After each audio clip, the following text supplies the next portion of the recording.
Saya juga tidak menyangka ternyata Indonesia punya film-film animasi yang menurut aku tidak kalah dan punya proses dan progres yang bagus, potensinya besar gitu. Dan aku sendiri pribadi ketika diajak untuk bermain dalam film Panji Tengkorak itu agak pesimis. Satu, pesimis apakah saya bisa, karena saya nggak terlalu dekat dengan karakter Panji Tengkorak yang saya pernah tahu sih dulu waktu kecil, tapi saya nggak terlalu ngikutin story-nya gitu. Nah kemudian yang kedua adalah dari segi kalau aku sendiri sebagai aktor tuh lebih seneng kalau misalnya nggak animasi, jujur ya. Kenapa bang? Karena kita bisa lebih menyombongkan acting kita gitu kan. Okay. Tapi ternyata aku salah. Jadi ternyata film animasi ini lebih sulit lagi karena suara kita itu bener-bener harus perfect. Harus very on. Kalau film biasa, lu ada miss atau artikulasi lu agak ini, tapi ya oke lah gitu. Ini nggak bisa. Wah diulang terus. Bayangkan sekelas Mas Doni Damara yang jam terbang udah tinggi, kita harus nungguin dia sampai dia dapat tone suara dan ketebalan dan juga kalau istilah kita ribet banget untuk urusan suara gitu. Tapi begitulah proses film animasi yang bagus.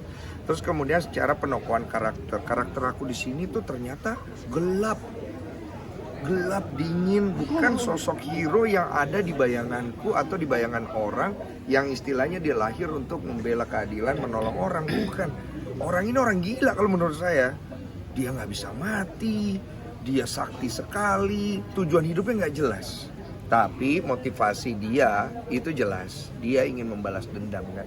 Dan film ini menurut aku kalau secara kemasan dan cerita, wah bagus banget.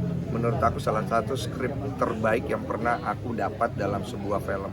Tinggal animasinya, karena kan prosesnya yang benar, suara diambil, gambar dibuat. Nah disinilah aku berharap animasi ini dikerjakan dengan baik sekali oleh teman-teman yang dipimpin oleh sampai lupa lagi namanya, Mas Jerry Wilson dan 250 animator lainnya untuk membuat gambar yang bisa membuat dunia internasional juga berdecak kagum. Karena sebenarnya animasi kita tuh nggak kalah sama sekali. Cuman cerita aja kita belum dapat cerita yang kuat. Menurut aku Panji Tengkorak ini kuat sekali ceritanya dan sangat bisa membuat orang luar nengok. Ini kan bisa dibilang film muntah sempat tertarik juga, mungkin gimana awalnya kok? Awalnya jadi ceritanya itu ada satu adegan di mana Panji berusaha membunuh dirinya sendiri. Ini gue spoiler dikit ya, dikit aja. Jadi dia nggak bisa mati-mati, dia tusuk-tusuk dirinya muntah-muntah darah, dan itu berkali-kali. Jadi gue harus melakukan itu, sampai akhirnya asam lambung gue naik, mau muntah beneran. Terus karena gue tahan muntah gue, maaf ya, biji gue ketarik pak. Lu ngerti gak sih? Wah langsung gubrak gue jatuh. Gak apa-apa ya, jatuh betak gitu. Mas Dari langsung lari tuh, panik kan. Karena kan dia di luar ya, melihat dari kaca. Kenapa? Gitu. Gue dibawa kesakitan gitu. Kenapa? Gak apa-apa mas, bentar mas. Kenapa? Ini mas, itu kok ketarik mas. Wah dia ngakak gitu. Iya ya emang gitu katanya. Kalau voice acting tuh emang pasti gitu katanya, sampai lu keringetan, sampai kepala lu panas gitu katanya. Oh gini rasanya gue bilang. Karena pada saat bikin film beneran yang live action nggak sampai kayak gini gitu loh. Itu sih. Nah ini treatment khusus nggak sih di filmnya sendiri kan pasti ada workshopnya gitu ya? Masih ada 2 ya. apa treatment khusus ya? Ya treatment khusus dan pasti kan ini adalah cerita dahulu gitu ya bisa dibilang gitu. Ada treatment khusus dan workshop tersendiri nggak sih untuk memahami karakter ini gitu? Ada. Jadi sebelum kita mulai ambil pengambilan suara dan take shooting, kita ada proses reading di mana kita menggali, membedah karakter ini dan juga visualisasi imajinasi yang akan kita mainkan nanti. Karena kita kan belum ada bayangan nih, jadi kita dihadirkan gambar-gambar yang sudah dibuat, tapi belum dalam bentuk video. Kira-kira begini gambarnya, saya ngelihat bagus banget Pak, serius. Saya ngelihat spektak banget ini, Lord of the Ring dong gue bilang, keren itu deh. Wah, itu kan bikin kita jadi punya bayangan ya. Nah itu yang ngedevelop kita akhirnya punya imajinasi untuk memberikan kualitas suara acting kita yang terbaik. Makanya dipilih juga pemain-pemain juga yang nggak kaleng-kaleng lah pasti. Karena di sini kita nggak bisa nungguin orang yang baru kurang pengalaman, ngerti kan? Jadi benar-benar orang totalitas semua yang main. Sampai Mas Doni suara habis, aku juga suara habis. Tapi ya gini lah, kita pengen memberikan hal yang baik dan seneng gitu. Nah, itu yang tadi Koko bilang apa sampai Montaso divisinya ketarik. Itu berarti salah satu effort juga yang Koko berikan maksudnya untuk effort yang saya tidak sengaja ya. Saya juga nggak mau itu saya ketarik ya Bu ya. Kan ceritanya kan saya ngelakuin aja, Mas Daril dari luar keluarin. Wah gitu kayak orkestra nyanyi Bu. Wah, gak jadi kepancing kan awak kan. Wah, tinggi lagi. Gitu langsung. Bentar, gue bilang, kenapa Mas? Gue bilang gitu. Jadi emang se-fun itu, seseru itu sih. Sinopsis secara singkat gimana mungkin? Sinopsis secara singkat ya. Jadi berangkat dari kisah seorang anak muda yang ingin jadi pendekar. Kemudian dia mengalami kejadian yang sangat tidak menyenangkan, di mana dia harus kehilangan pasangannya. Kayaknya diperkosa juga sih kayaknya, perkosa dan dibunuh tepat di depan matanya. Desanya hancur dan dia tidak punya niat yang lain kecuali balas dendam. Dan akhirnya dia mempelajari ilmu hitam. Jadi Panji Tengkorak ini basic ilmunya bukan ilmu putih, ilmu hitam. Dan itu yang membuat seorang Panji Tengkorak tidak bisa mati.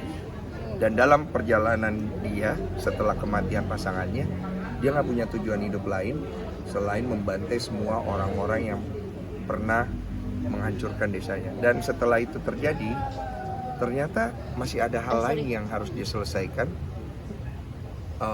Tapi bukan satu film yang bilang, wah gua harus membantu orang-orang. Nggak, Panji Tengkorak tidak bantu orang. Kalau di dalam cerita ini dia tidak membantu orang, Malah membunuh orang ya. dia malah membantai orang. Tapi yang dia bantai ternyata secara tidak langsung itu adalah orang yang jahat. Sampai kabarnya ini juga ada adegan-adegan yang sangat ekstrim ya, sampai ngebunuh, sampai kabarnya ada usus Iya. yang keluar, Mungkin. sampai hal yang kayak gitu. Sempat udah kebayangin itu semua dengan akhirnya tercurah di film Iya, ini. kebayang. Makanya karakter suara ngikut. Karena pas kita tanya, ini untuk usia berapa Mas? Kemungkinan 18 plus katanya, kemungkinan. Berarti darah gitu. Iya. Oh berarti karakter suara harus ngikut nih, gue bilang. Itu yang membantu kita kan untuk ngedevelop karakter suara.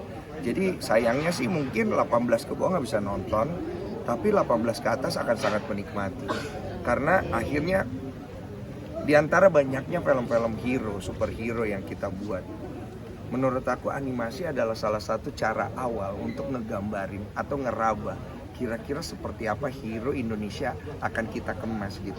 Karena di situ kita bisa explore dengan lebih luas tanpa harus pusing memikirkan masalah teknis kan. Ledakannya, terbangnya, apanya, wah itu keren sih. Aku pecinta animasi soalnya. makanya terima tawaran ini. Iya, pengen tahu juga sih proses bikin film animasi, syuting kayak gimana. Ternyata memang unik sih, seru. Ada sih, tapi sejauh ini lo happy nggak apa ketagihan nggak sih main?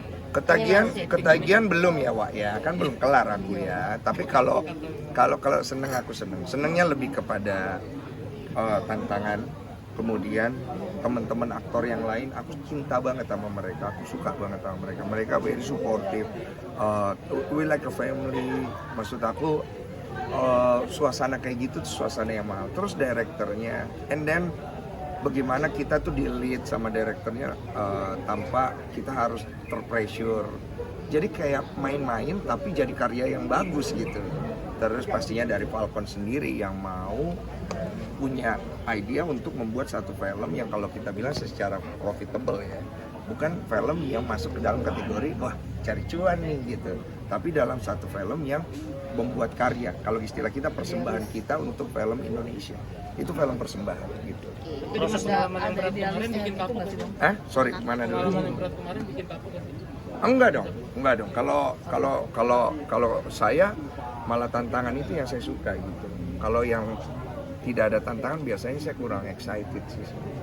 Oke Koko, tentang Natal dong. Ini kan bisa dibilang kisah lama ya, kisah lawas tahun 80-90. Ini bisa ada misi nggak sih untuk mengenalkan lagi ke generasi muda bahwa kita punya keragaman cerita gitu? Yes.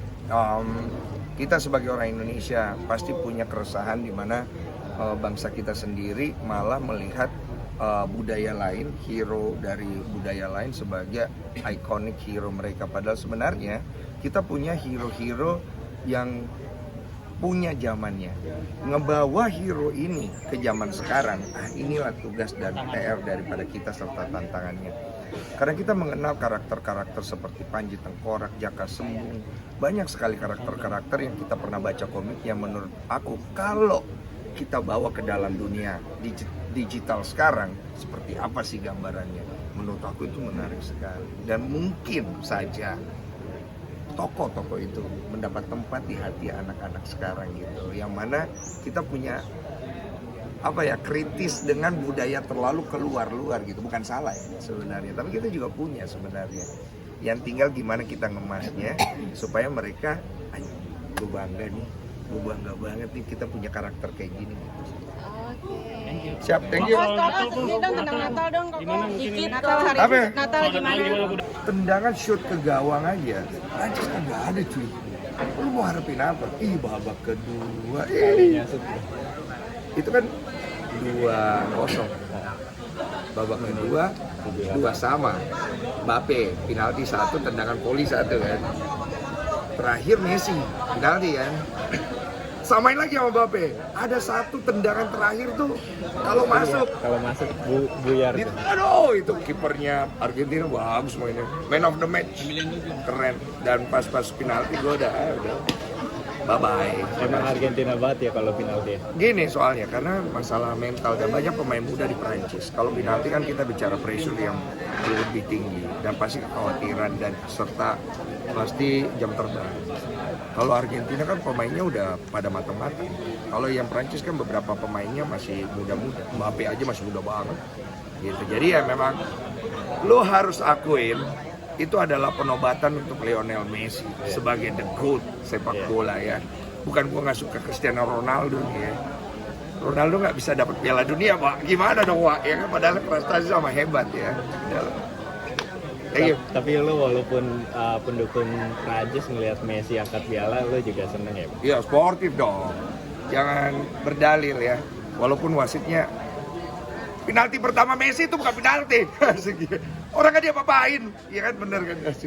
Tapi Lionel Messi angkat piala, I love you Messi. Akhirnya ada lagi era yang menggantikan Diego Armando Maradona. Asik. Lionel Messi, I love you so much.